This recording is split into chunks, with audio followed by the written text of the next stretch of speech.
Ask the Podcast Coach for May 12th, 2018. Let's get ready to podcast. There it is. It is Saturday morning. It means it's time to get your podcast questions answered live. Welcome to Ask the Podcast Coach. I'm your host, Dave Jackson from the School of Podcasting.com. And joining me right over there, the one and only Jim Cullison from the averageguy.tv. Jim, how's it going, buddy? Greetings, Dave. Happy Saturday morning to you. I hope you're ready for Mother's Day, which is tomorrow. Don't forget to call your mom. I noticed you reminded everyone in your video. Yeah. I always tell people, you'd always do things. You'd make a card or whatever, that whole 9 yards. And the 1 year, I don't know where I was at. Oh, I worked at a grocery store. And across the plaza was I think it was Beauty Bug or something bug, fashion bug. And I walked in, there was this cool, black's like one of my favorite colors. And there was this cool black and white dress. And I'm like, man, I could see my mom wearing that. So I kind of took a guess and bought this dress, fit her perfectly. And she actually cried as opposed to like in the past, you buy her a new vacuum cleaner or whatever. Here's a toaster, something she could use. And this was, I think, more it hit because it was something she probably wanted. Because my mom never bought, she'd get clothes from her sister or what. She was always hand-me-downs or whatever. And that, I think, really hit home. So I said, buy your mom something she wants, maybe not something she needs, or better yet, buy her both. But depending on where you're listening to us, you can join us out at askthepodcastcoach.com/live. And if you want to jump on in, now you can ask your questions over at askthepodcastcoach.com/live. But if you want to jump on in and actually come on camera, or you can leave your camera off, you can go to askthepodcastcoach.com/join and get your podcast questions answered live. And we are here every Saturday, 10:30 Eastern Standard Time. And I saw somebody do a post. A lot of these I go out to Facebook and I will see what people are talking about. And what do you think of the thought of, should you podcast angry? Should you do anything angry? That's an even better question. That's probably not the best idea. Although I'll be honest, when I am angry, I am the most focused that I ever am. I just get a ton of stuff done. Like, I get mad, I'll go out in the garage, I'll clean that thing top to bottom in a fit of rage. And it's some of the best work I've ever done. So, I don't know, Dave, probably not. Right. I mean, you're going to say some things you probably shouldn't say. Right. Because on one hand, I get the passion. You're like, I need to talk about this now. And I get that. The problem is you're speaking more from an emotional side, which is great. The bad news is you're probably going to say something that you go later. Not probably. You are going to say something you regret. It's kind of like, or when you're frustrated, you ever something you've been passionate about and you've seen the right way to do it. And then you come on, you get really preachy about the way it should be. And and then you a couple days later, you're like, oh, that wasn't as big of a deal as I thought it was. And I probably shouldn't have said all those things, So yeah, when you're a little frustrated or a little angry, I think I've heard people say like a 24-hour rule, right? Like if they're going to be angry about something, wait 24 hours before you send an email, talk about it, record it, right? Don't you think? Yeah, because I was kicked out of a band once because I sent a very angry email. The bass player had sent something, and again, this is back probably early 2000s, whatever. And I was a little more internet savvy than the average bear at the time. And this guy sent out an email to everybody, like our entire mailing list, and everybody was in the to field. And I was like, dude, are you not aware of carbon copy? And the reason I was so upset is I'd lost already, I think at that point, probably one, but later I would lose another one. I've lost emails to where they're completely unusable because people put everybody in the to field. And you're like, well, what's the big deal? I'm like, everybody can see my email address. They're like, well, what's the big deal of that? I'm like, because everybody is selling something. Everybody's, come buy my trinkets, or look, I made jewelry out of, bottle caps, and, everybody's got something. And it just became, the one was for like my family. email, and it was just completely, I would just open it up and it was just like 100% spam. And I was just like, ugh. So I just went off on the guy and I'm like, you idiot, don't you blah, blah, blah, blah. And he's like, yeah, and you're done. Because I just joined the band. He's like, I don't know who this guy is, but you're gone. You're out of here. Yeah. Yeah, it's hard. It's hard to know. In the moment you feel like you're right and justified, but you should probably back away from it.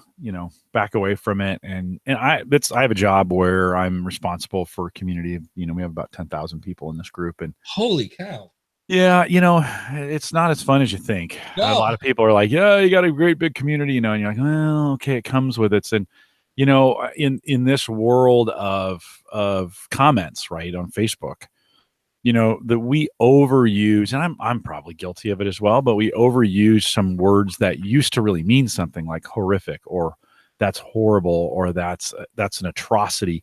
Those kinds of words used to have very deep, kind of meanings to them. Well, now we use them. It's kind of like awesome. Like we use them for everything, right? And so people, it's lost its ability to communicate what really is horrific, or what really is horrible. But people put those things in. It's like, no, that's not really, like, murder is horrible. Like this is just a mistake.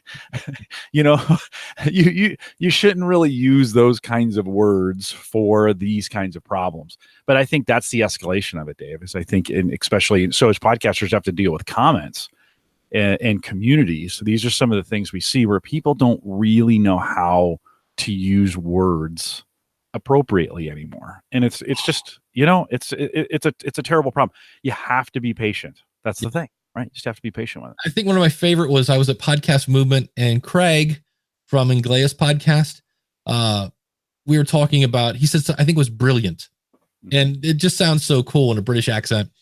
And I said, do you realize how British you sound when you say that? He goes, do you realize how American you sound when you say awesome? Yeah. And we laughed because we went out, we were going someplace else. We went out, we get on the elevator, and there's some like 12-year-old kid, and the first thing out of his mouth was, that was awesome. And he just looked at me like, see, told you. You got everyone. It's it. All Americans say is awesome. And I say it all the time, and it's not, I mean, it's just good. It's lost its ability to have any kind of meaning, any kind of impact. We've taken all our big impact words and we've pushed them down to kind of a menial level in language, and we just don't have any of those left. And then everybody, because we really live in a self-centered, I deserve everything culture. I deserve it, and I deserve it right now. There is no ability to do any kind of customer service anymore for people, because they just don't. There's nothing good enough. You do the smallest little mistake, and they are all over it. The correction police are all out there correcting. Well, Dave, let me tell you, it's really, what you were trying to say is really not this and this and that, but it was kind of this and that and these kind of things. And I know, because I'm an expert, and and you're just like, come on. But okay, that being said, you got to be patient, because those are your listeners, right? You got to be careful before you fire those emails off. I have fired them off at 11:30 at night, not thinking about what the tone of them is. It's always a mistake. Always a mistake. So yeah. Steve Sleeper says, yeah, people use the word Nazis too much. And that's probably another word that has gotten, it has a meaning that's awful, but we kind of use it now if you stub your toe. Or you don't like whatever you don't like, you just insert that somebody cut me off in traffic, stupid Nazi. You're like, yeah, you're a traffic Nazi, or you're a driving Nazi, or what, and you're like, yeah, I'm not so sure. I mean, you can say that, and really Seinfeld popularized that 15 years ago with the suit Nazi, right? So not that it wasn't said before. I'm sure somebody, Jim, Nazi was used before Seinfeld. We were using it and correct you on your correction. Oh yes, gotta love it. The bottom line is, no matter what you say, somebody's going to get offended. I've come to that conclusion. Oh yeah. And the thing that you said, though, that's a good point. Then we have a question about monofiles here in a second. Is I am worried that eventually the 7 dirty words that we say on TV, can't say on TV, will eventually be said on TV. Oh, absolutely. And I'm worried about that because, well, it's already on cable. I was watching South Park and I'm like, wait, they just dropped the F-bomb on TV. I was like, I haven't watched South Park in a while. And I think if we especially to me, the F word is like, that's sacred ground. Don't lose the power of the F word. You need that for your argument, man. And I think that's because the whole fun part of that is we could get in a whole philosophical thing. Is all that is, we've all agreed that those are, quote, bad words. We've all agreed on that. They're not, it's just a word, but we've agreed these ones are bad and have special magical powers that mean more when you say them. And I think if we all just start using them, then we're going to eventually just like I want to drop an F-bomb, but I'm not. But it's like, I think it's going to be, I think 20 years from now, it will just be a part of our vernacular. And then we'll have to invent new bad words. Yeah, or something. I don't know. I don't know how that's going to work. Like Kunger. Kunger will be the new bad. You stupid Kunger. You're like, it's a Kunger, man. You know what a Kunger is, man? We went and saw Avengers last night, and they had a preview for Deadpool, which dude, I love Deadpool. And I mean that if that's not the filthiest, right? I mean, you come out of that movie and you want to drop the F-bomb at least 17 times in the next sentence that you say, right? But it is one of those things. In the previews, it was interesting. If you watch the previews online, of course, there's a line in there where he says, well, I guess I have to, I think I have to F and get back on LinkedIn or something like that. And in the previews of the movie theater, they took it out. That's a clean line in the movie. And it doesn't have the impact, doesn't have the humor in it, right? Same way. So I found that interesting that online, YouTube, right? I mean, this is what's changed it is there's no rating systems on YouTube, right? That's true. You can just drop it. And I think the explicit tag will also be something that kind of just goes away after a while. So I don't know. It's an interesting. I think it's interesting. For back to podcasters, I think you have to think about your audience and say, what is the language that I'm using, and it is appropriate for the audience that I'm trying to attract. And you got to make that judgment. And there are some great podcasts out there that are super filthy from a language standpoint. They're super funny. And then you have to realize that in some cases, depending on who you're trying to attract, if sponsorship is something you're looking for, they may not want to, there's a show. Right. Yeah. The filthiest show ever. Oh, Tim is his first name. Distorted View Daily. Filthiest show ever. It's designed to offend people.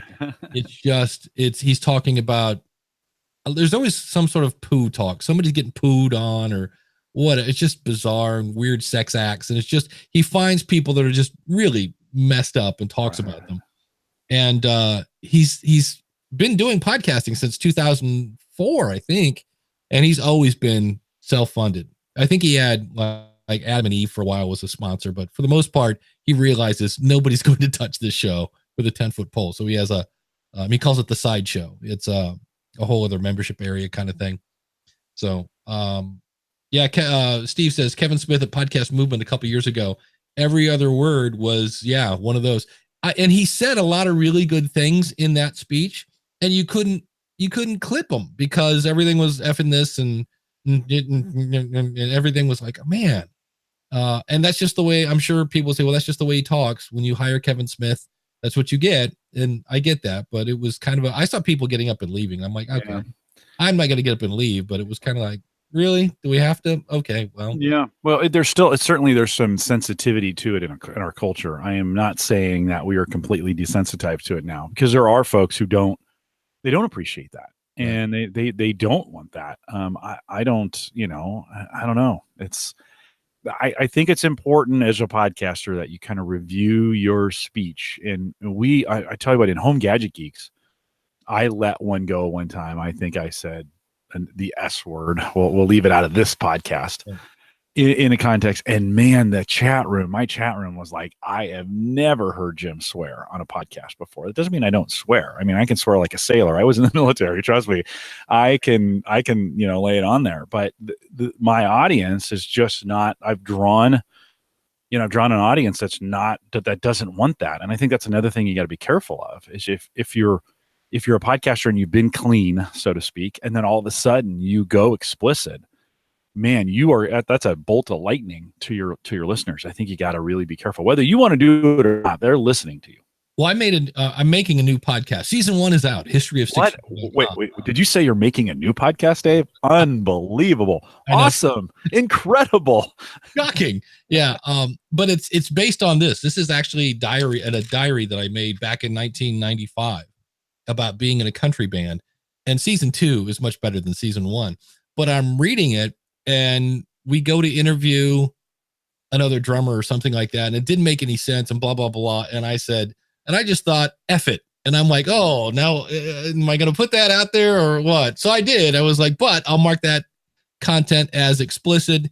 I might put a disclaimer at the beginning of the episode. It was one of those like, do I bleep it out? Do I do said it and bleeped it? Why not? Yeah, I might do that. Then it's there, but it's not, right? Yeah. Because the fun thing is, as soon as I mark one episode explicit, there goes India. See you bye. Right. A couple million people. Not that a bunch of indie people are going to want to listen to a podcast about a bad country band in Southern Ohio. Yeah, no, probably not. But there is that, there is that ability to add it, but bleep it. So it's not there, but the innuendo. Sorry. Having some trouble with words lately. Innuendo is what they do in India, man. I don't know. Some god in India.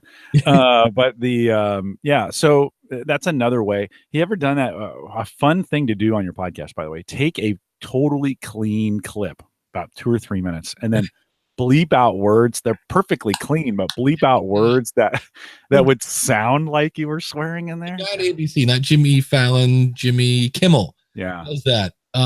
Super funny. Unnecessarily edited something. It's hilarious where they take things that are clean and bleep them out. Yeah. Hilarious. We did have a question from Scott Orr who said, hey Dave, new topic. Didn't you say you upload mono files? I was listening to an older SOP show and I'd swear the music and sound effects sounded like they were in stereo. And I would say you are correct. I recommend people that are worried about file size upload in mono. Now, here's the thing. This is where I always say, consider the source. Go back and look at your source and ask the person, which is exactly what you're doing. And why I do that is for 2 reasons. Number one, if you are in a place where your internet is so bad that having a stereo file is going to cause an issue, you're not my target audience. Not that I don't care about those people, but you're not my ideal podcaster, because podcasting is going to be so hard to you that, in my opinion, and that's all this is, you're probably not going to make it, because podcasting is hard enough, let alone I don't have enough internet to do that. The other reason is I have a streaming channel which gets enough, not a ton, like maybe 30 to 50 people a month listen on, I don't even know if it's still around, schoolofpodcasting.fm. If you go to davidjackson.org, there's a button for the live channel that I use through, it's the name of the place, but it's a streaming channel. It's not a podcast thing. And when you set that up, you have to pick what bit rate do you want. And the last time I was on, I had one, it was mono. I decided to do this one in stereo because depending on, there are other platforms, just like there's Apple and, all these other places. You have other places where you can list your station, and it seemed like there were more for stereo. So I do it in stereo. And if I wanted to, I could export stereo, upload it to the streaming station, and then export as mono and upload it to that. But for me, I was like, I've never had somebody complain. Most of my files are still fairly, they're not like I'm pushing, 500 megs or something like that. They're usually not that long. And I do on occasion, I used to only do stereo if I was doing something like a microphone shootout, or if I was doing something with sound effects or things like that. And I just, after a while, was like, you know what, who am I worried about here? And I've never had somebody complain. And so it's really, that's what I always tell people, it's up to you and your audience. So if you're doing something, I know I have people, they're like, hey, I just uploaded one file and I'm out of storage space at Libsyn. And I'll go over, and I had somebody this week, it was 320. kilobits per second. I'm like, I think you've set a record. And, it was huge. And I said, here's typically what people do: 128 stereo, 64 mono, roughly 1 minute, 1 minute, 1 meg per minute, or a half a meg per minute. Yep. You're doing 64 mono and go from there. But that's basically why I do that. And this show used to be in mono, and is another one that's because, again, this goes on the streaming channel. So most of my stuff now is in stereo, and it's really, from a file size standpoint, stupid, because the only thing that affects is the intro music and the outro music. Other than that, and even then, you don't need stereo for that music. No, mono is just fine, right? It's just background music. Yeah, and this new 6-shooter podcast, on occasion, I will add sound effects and things like that. But and I know some people, if they do interviews, they will ever so slightly pan one person left and one person right, so there's a little bit more separation. Don't go crazy with that and put somebody all right and all left, because a lot of people listen with one earbud at work. That'll cause a problem. But if you're not sure, I've been thinking about adding Dolby Atmos to my podcasts just to see. I want complete sound. They're 2 terabyte files by the time I'm done, but the listeners really like them. So there are a lot of people that try to podcast with a WAV file. That's usually the person that's like, I just uploaded a file, I can't be out of space. And you go up and you're like, you've uploaded a WAV file. You have indeed. Yeah. And I thought at one point we had put things in place to where you couldn't do that anymore, because every time you point that out, rarely is it somebody who's trying to podcast with a WAV file. You do get, I think I've had one person, it was like a music show. They're like, no, we need the absolute. We're like, we're just letting you know, it's not going to work with any players. It's, people are going to hate you. I remember when I had, this is back when I had an Android phone, and somebody put out a video show in their audio show, and it was like an hour long. And I just remember my phone just like dying. It was like out of space. I'm like, what's going on? It's like this ridiculously large file. It wasn't even formatted for like a smaller screen. It was huge. It was like a YouTube video that I got to download to my phone. And I just remember like, why is it still downloading? What's the deal? And here they put out this video file. Another question that we have here from Sharon Ross, because I just did one, is, as some people, and I got this from Facebook, are some people just more prone to popping their P's than others? We use ATR 2100s with foam pop filters, and I've been trying to be good, a good fist length back from the microphone, and have the mic angled so it's not pointing directly at my mouth, and my P's keep popping. Is there something else we can try short of editing out the pops, which would not be an option for us? What's the deal with that? And it's a P. It's called practice. I have this little, I'm using an Electro Voice RE320. I've got the pop filter that goes kind of in front of it, but I like to point the microphone at the corner of my mouth. So if I do that, that's cool. But my problem is I'm also looking at notes and things like that. So I'm always kind of moving around and doing things on Saturday morning. And all I have to do is move about to here. And now I've got I can go basically right behind the pop filter. And I know some people, I had somebody said they actually take a 2100, they'll have a pop filter on it, but they'll also put a foam windscreen over it. You could do that. I'm not sure. Jim, any other ideas on? I think it's just technique. You have to just be really careful in your piece, when you're talking. You may have to move your mouth down a little bit or move away a little bit when you're doing that, or it's just practice. Getting those P's right and getting close, but not too close. Breathing is another one of those where this is, and I have a lot to learn on this in the practice of this, of not breathing right into the mic, not making that sound, because we were talking about this in the pre-show. Sometimes Auphonic will pick that up and make it louder because it thinks it's your voice. And so you got to get better at knowing or taking smaller breaths, not right into the microphone if you want to eliminate those things. And then another thing I hadn't even heard of. Have you heard about VoiceCon? I think is the name of it. VoiceCon.co, put on by none other than one Gary Vaynerchuk. And this is one of those things where I say, always consider the source. I'm starting to wonder, I could be wrong, and there are a lot of people here that I've never heard of, and it's big companies. There's a guy from Amazon, there's a guy from Chase Manhattan. I've never heard of The Skim, but the co-founders are there. But you go down, another person from Chase, another person from Google, managing director of global product partnerships. And all of a sudden, there's one guy, his actual title is viral video creator. I was like, that's kind of interesting. But eventually you get down to Matt Harmon. Nope, that's not the guy I'm looking for. Somebody there from Pandora. Here it is. Mike Mignano, co-founder and CEO of Anchor.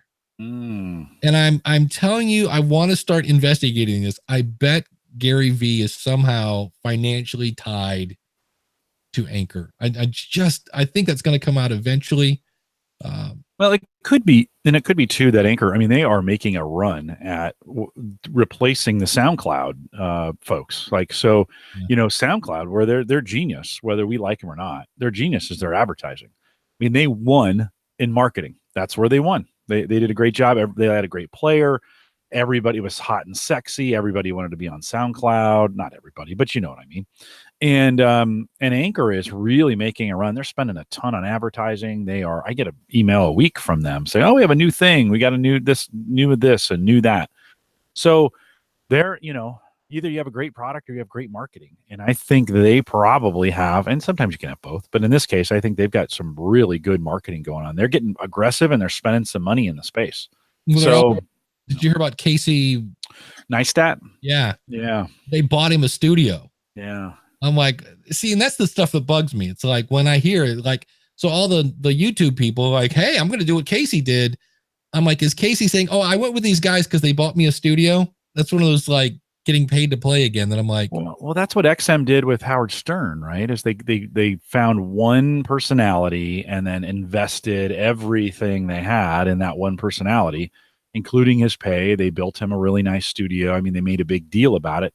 The fact that he got paid as much as he did was free advertising because everybody picked up on that and spread those, spread that around social.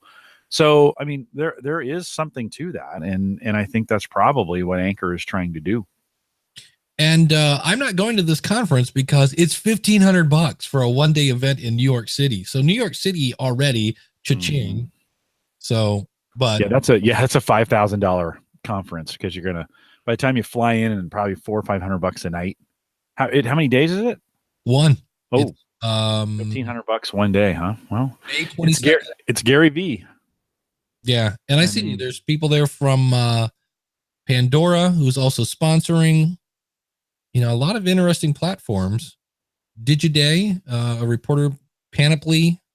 But it's interesting that there's no Libsyn, there's no Blueberry, there's no Spreaker. You know, so I'm not sure.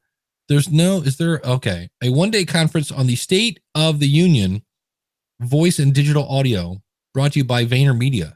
Join brand marketers, ed tech partners, and leading platforms to dig into the current landscape and understand where opportunities are for marketers. Okay. Keynotes and panel discussions will cover conversational AI and published audio from strategic, creative, and media perspective, as well as a look ahead at emerging opportunities. Join us to arm yourself with the tools needed to enter the new space in marketing. So that'll be interesting.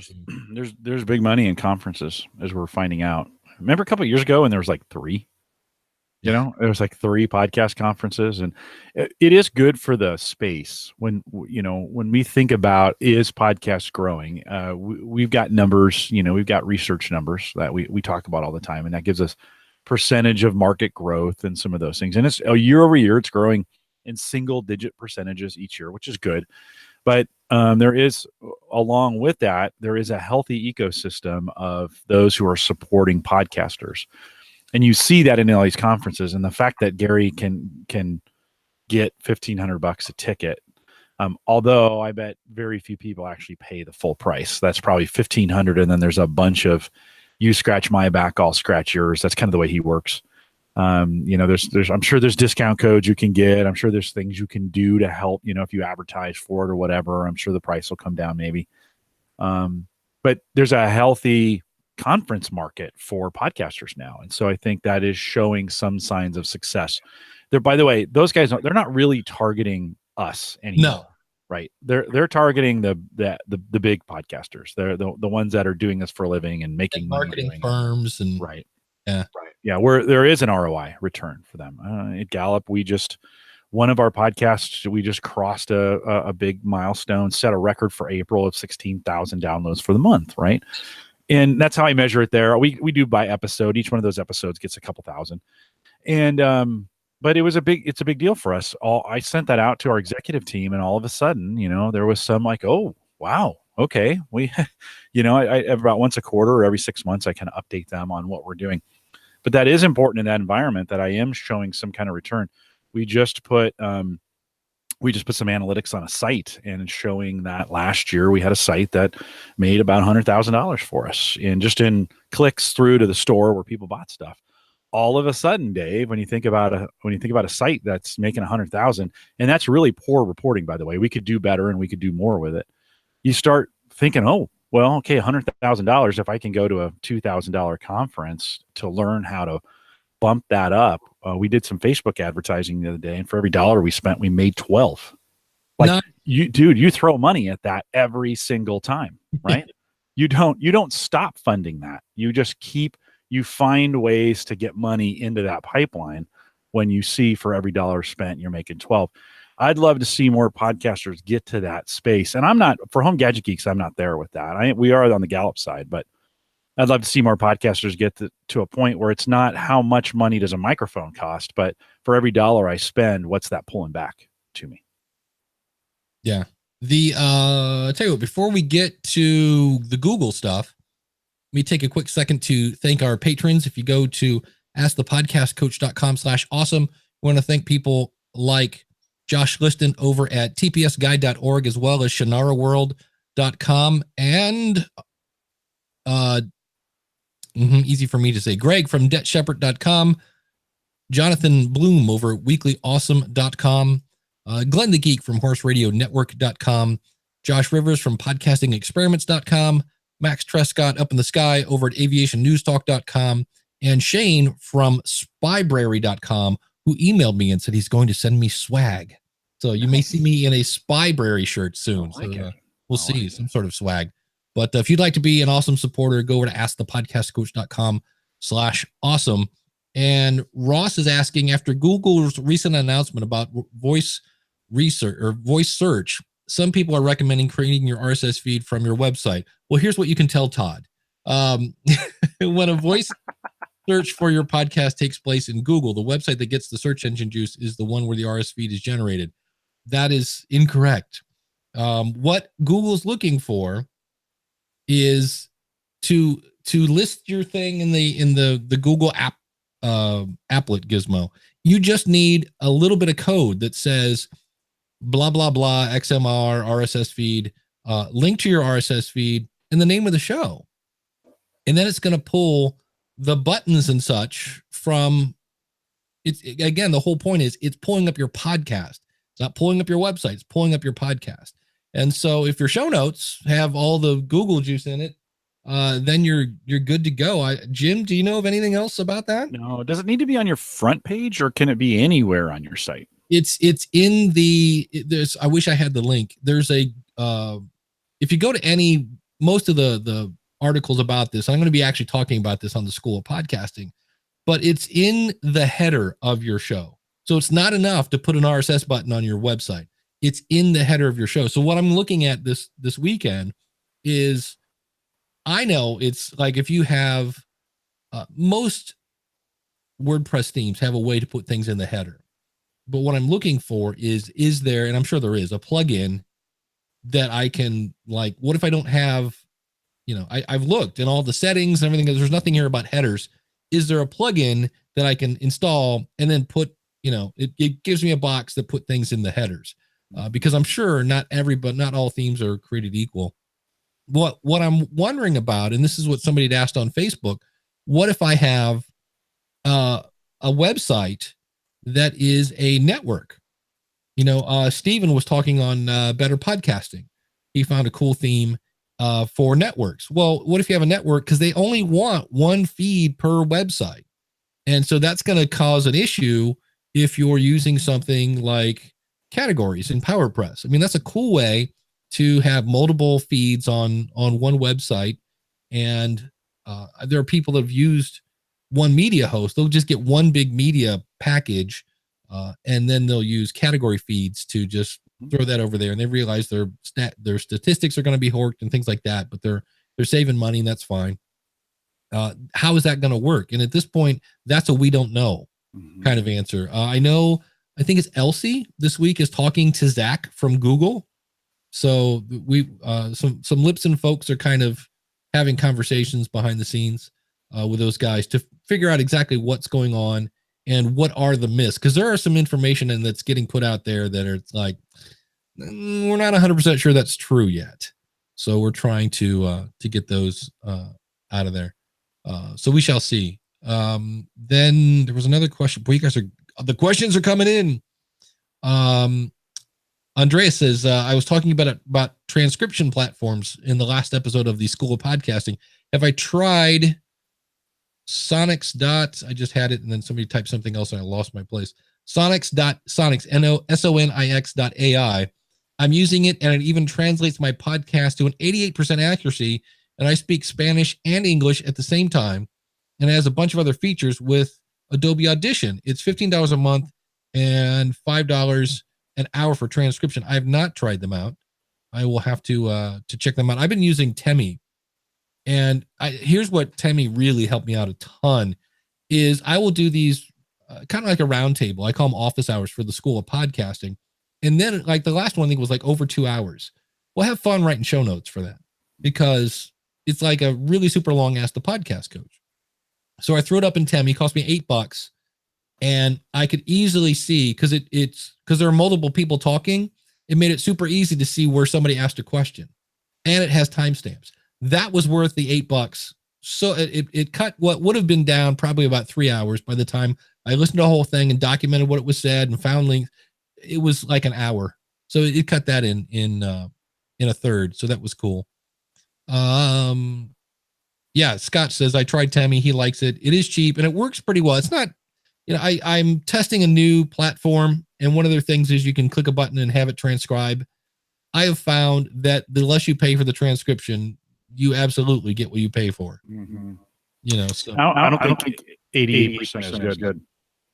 No, that's a lot of that's a lot of correction in there. Sorry, I got a little echo back on me, but the Googles and the Microsofts today, they're free engines.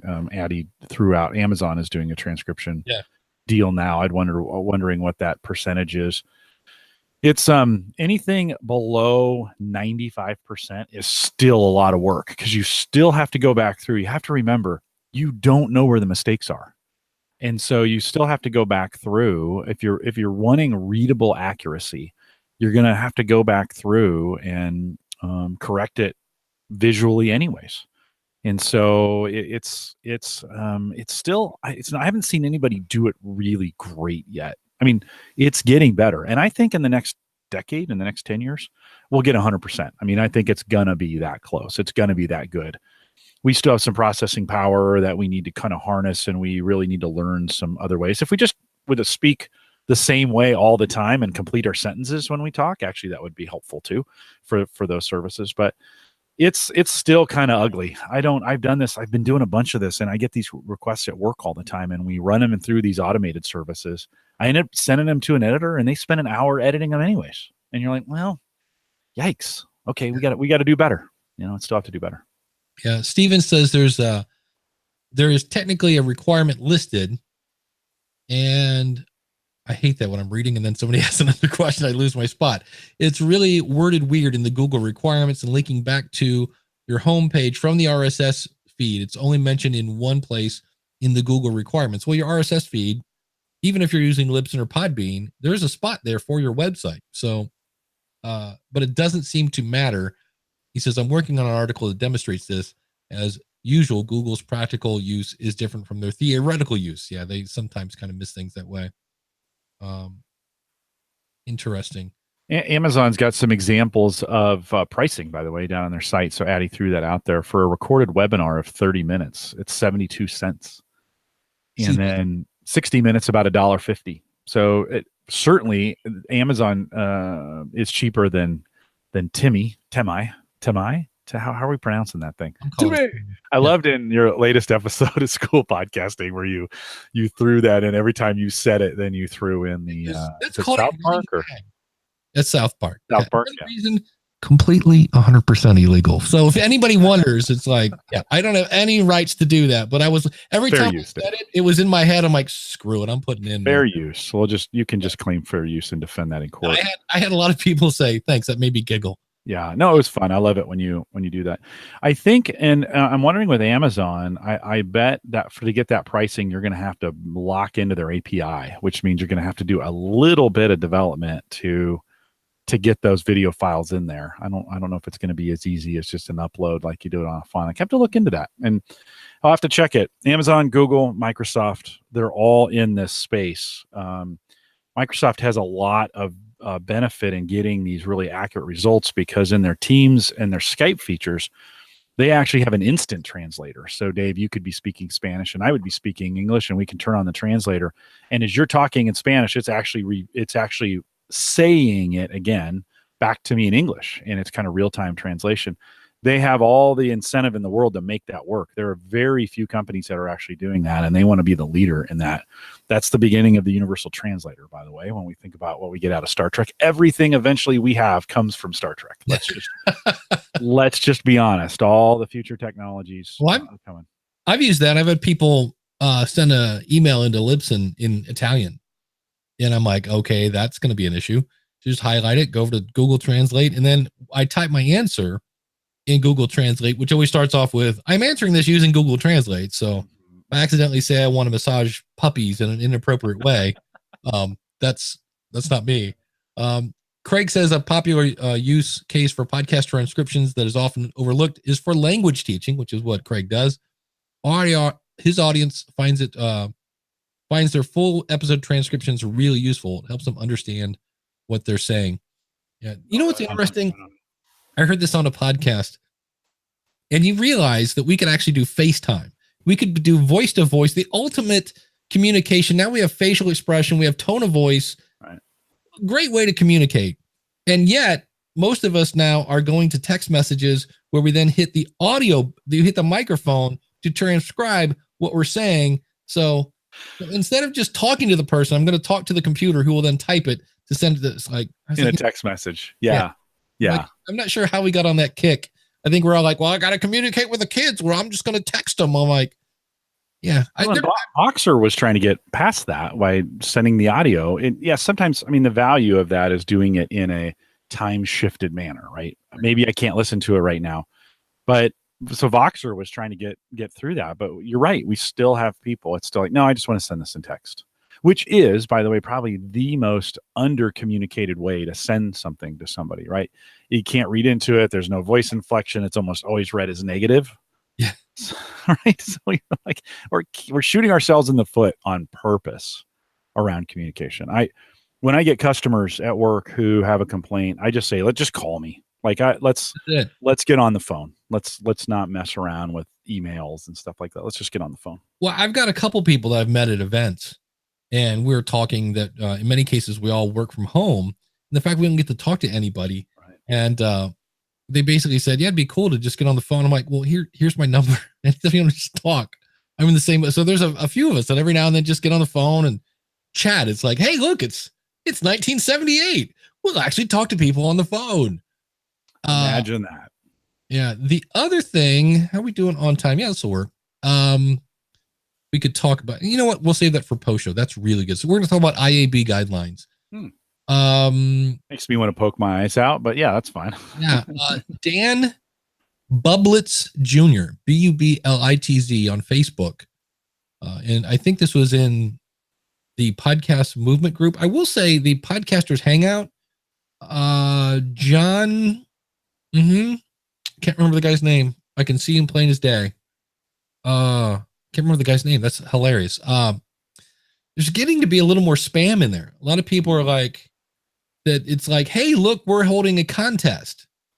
And I'm like, is that spam? Because it's not like, here's how I did the contest and here's what I learned. It's like, we're holding. Anyway, Dan is not spamming, by the way. He says, I have a podcast. I'm looking to grow it. I'm thinking of advertising via other podcasts. What are the average rates out there? And thank you, John Dennis said, I've heard, apparently I'm horrible on names. Jessica, because Jessica now has 2 last names. She's Jessica Slayer and she's also Jessica Kufferman. I've heard her say $30 seems to be like an average rate. If you're a super niche audience, you can go up to 50. If you're not, you might go down to 20. But I hear a lot of people kind of throw out 30. And again, I hate CPM in general because it doesn't work for most people. But that would be, I guess, a place to start. And again, it depends on what his podcast is, how niche it is, and the other audience. And that's, in some cases, if it's a like podcast, you might just want to look out to them and say, hey, want to do a promo swap? You know, you might be able to do that for free, depending on the scenario. But that'll be the new advertising boom. It'll be podcasts. It'll be the ultimate meta will be sponsoring everybody's show. Like the biggest sponsors, the biggest sponsoring group will be podcasters promoting themselves to other podcasters. Who knows? I mean, well, we should go after the other podcasts about podcasting and say to them, hey, if you want to advertise on Ask the Podcast Coach, we got a pretty big audience. You can, so that's the meta you're talking about. Advertising a podcast about podcasting on a podcast about podcasting. That's it. Why not? So hey, if you're out there and you're listening and you want to throw Dave, $50 CPM, I think, or and those are just guidelines, right? I think for podcasters, I see those questions a lot in the group, like, what do I charge? Well, what is your car worth? You don't know until you sell it. It's worth what someone's willing to pay for it. So take those guidelines, stop getting so hung up on not having advertisers because you don't have a rate. Pick a rate, and when the advertiser asks, say it. If they say yes, you probably charge too little. The next time, charge a little bit more, right? Keep doing that until people stop saying yes. It's as easy as that. I mean, I don't understand why people get so hung up on that, but I think sometimes people don't do the work because they get hung up on not knowing how to charge for it. Charge something, and then if they say yes, the next time charge more. If they say no, you're too high, or you didn't negotiate good enough. It's not that hard. Yeah, I have a sponsor coming on, and I only did this because I'm going to actively take part of a really bad experiment. I have a sponsor that's coming on the Logical Weight Loss Podcast. I just did the math, $25 CPM.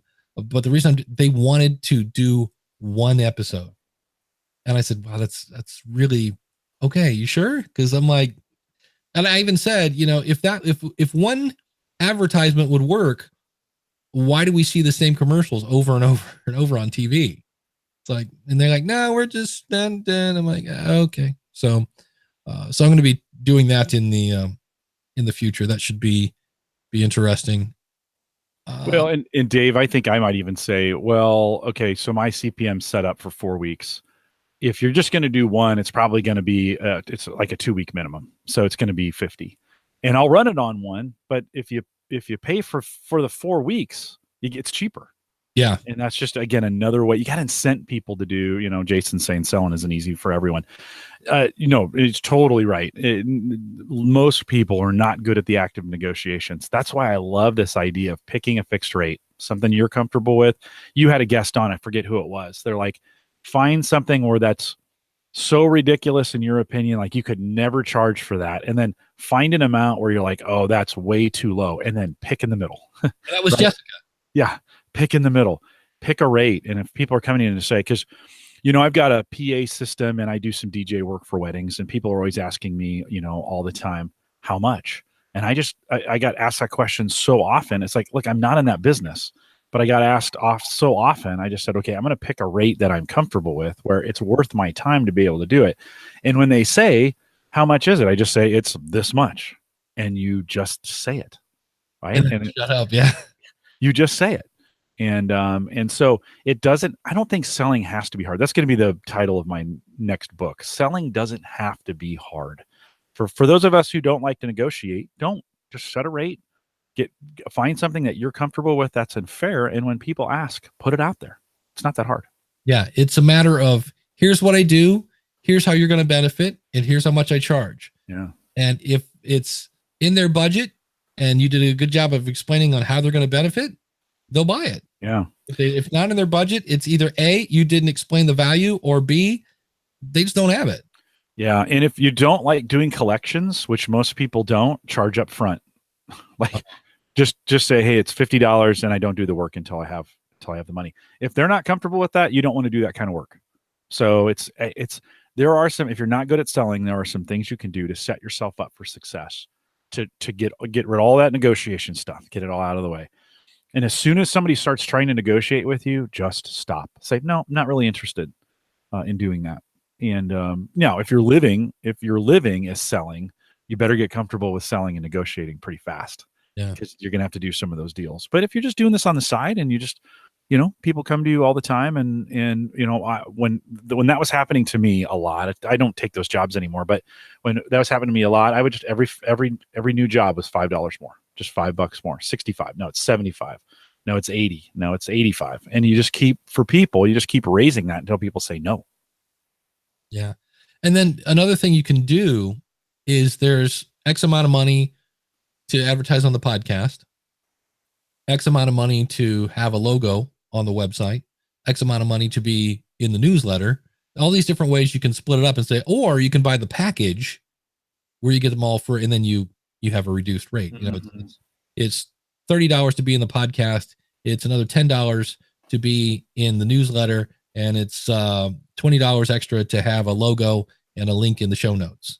And so that's what, 50, 60 bucks. Okay. Or for 4 weeks, you can get it for $40 an episode, 4 week span, $160, 3 months. It's, blah, blah. And you just keep, and you have to be careful because you kind of have to, it's weird. You have to, like you said, come up with what's the most you would do and then maybe give them a little discount. So you don't want to do that. There's a local music store I used to go to. It was hilarious because he'd go and say like, hey, how much are these icebreaker mints? And they're like, well, they retail for $18.50. You can get them for $4. You're like, what? And then you go to the next guy. Hey, how much for these icebreaker mints? They're like, oh, those are, I think the list on that is $19, something like that. You can get them for $2. And we would just go to salesperson until we finally found a guy with the cheapest price. All right, I'm going to buy it from that guy. So that whole of if you just come up with this insane thing, then people are like, wait, I'm not going to spend, because then I'm like, who would pay $18 for a box of mints? That's ridiculous. No, nobody. Joe Taylor says creative services almost always charge too little, and I can't agree with him more. I mean, we oftentimes don't, and know your audience too. If you're going, there are sales, like if you're working with a big company, to them it's worth it to pay for convenience. They do not want to screw around with this thing. And they're used to spending on services tens or hundreds of thousands of dollars. Like when it comes to software, software's super expensive, right? If you're in it with Microsoft at any level, you're spending hundreds of thousands of dollars in the enterprise, if not millions. So when you come in and you're like, oh, I want to do this for $250, like you're missing it. Get the value that's out there. And they're going to ask for a lot, charge for a lot and just throw a big price out there. See what happens. They can always say no. It's not the end of the world, but throw a big price out there. Don't, because you'll always regret it. And it's super hard. It's super easy to lower prices. It's super hard to raise them. Yeah. So start high, have a published rate that's high, like you were saying, and make it reasonable.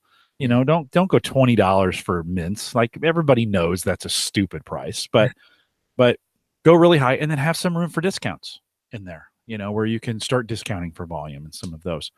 Again, I don't think it has to be hard. And someone also said it's sales for extroverts. I think it was Steve Sleeper. Yeah, selling is easier if you're an extrovert. I actually think it's harder for extroverts because we talk too much and we don't close properly. Like introverts are like, all I want to do is close and get out of this thing because I don't want to talk to this person anymore. I find some introverts are the best closers. So I actually think, Steve, introverts are better salespeople than extroverts are because we just talk too much. We don't close the deal.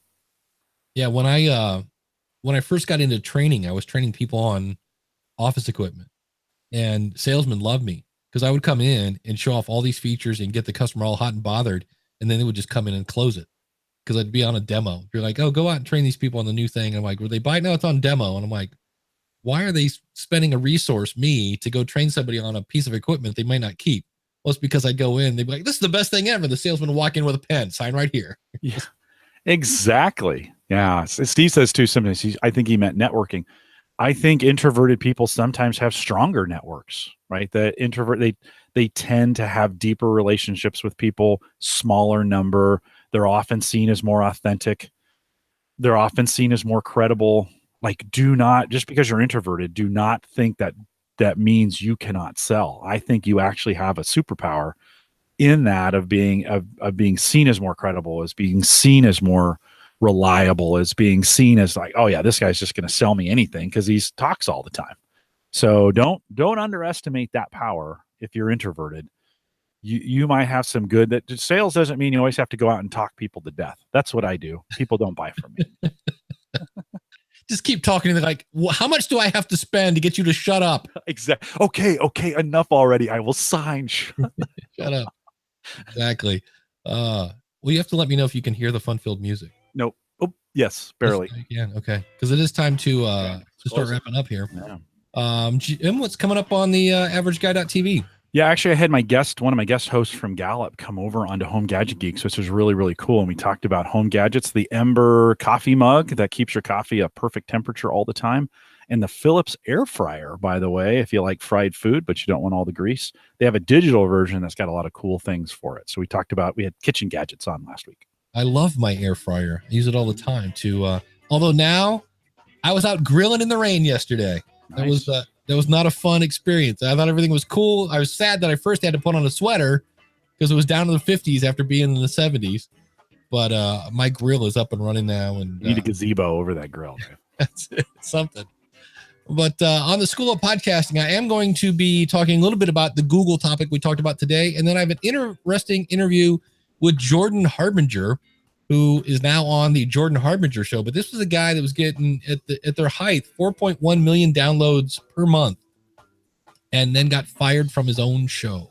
Yikes! Ouch! And he talks about how it's interesting how he's kind of bounced back from that. He's not back to 4.1 million, but he's definitely on his way. And his attitude about it is why I said, dude, you got to come on the show, because he's looking at the bright side as opposed to here's what I lost. He's like, here's what I get to do now. And here's how this and that. And we might talk about that a little bit in a post show. And then we're going to talk about IAB standards, because people always love that. If you'd like to hear the post show, go out again to askthepodcastcoach.com/awesome and become an awesome supporter. Thanks to the chat room and everybody. We're here every Saturday at askthepodcastcoach.com/live. We'll see you again next week.